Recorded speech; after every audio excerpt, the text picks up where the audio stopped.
Hello hi అండి. నేను చాలా ఈజీగా త్వరగా అయ్యే కర్రీ టమాటా కర్రీ అండి చేశాను. ముందుగా కడాయి పెట్టుకొని ఎండుమిర్చి 2 సగం తుంపుకొని వేసుకున్నాను. జీలకర్ర వేసుకున్నాను. అదేవిధంగా తాలింపు గింజలు, ఉల్లిపాయ ముక్కలు కట్ చేసుకొని ముందుగానే ఉంచుకున్నాను. ఒక 4 పచ్చిమిర్చి తీసుకొని సగానికి చీల్చుకొని వేసుకున్నాను. కాస్తంత పసుపు యాడ్ చేశాను. ఒక 5 మినిట్స్ తర్వాత వేగిన తర్వాత కరివేపాకు కూడా ఒక 2 రెమ్మలు వేసాను. టమాటా ముక్కలు వేగిన తర్వాత టమాటా ముక్కలు వేసాను. వేయగానే కాస్తంత సాల్ట్ యాడ్ చేసి క్యాప్ పెట్టి ఒక 5 మినిట్స్ పాటు ఉంచి మళ్ళీ తీసి మళ్ళీ ఒకసారి తిప్పుకున్నాను.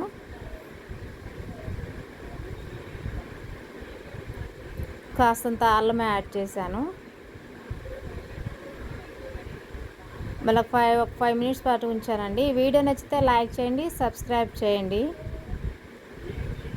షేర్ చేయండి.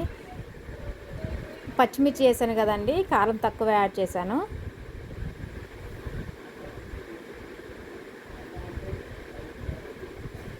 మరిన్ని వీడియోస్ కావాలంటే సబ్స్క్రైబ్ చేయండి. అంతేనండి, కొత్తిమీర చల్లుకొని దించేయటమే. కూర రెడీ అండి. త్వరగా ఈజీగా సింపుల్గా అయ్యే కర్రీ.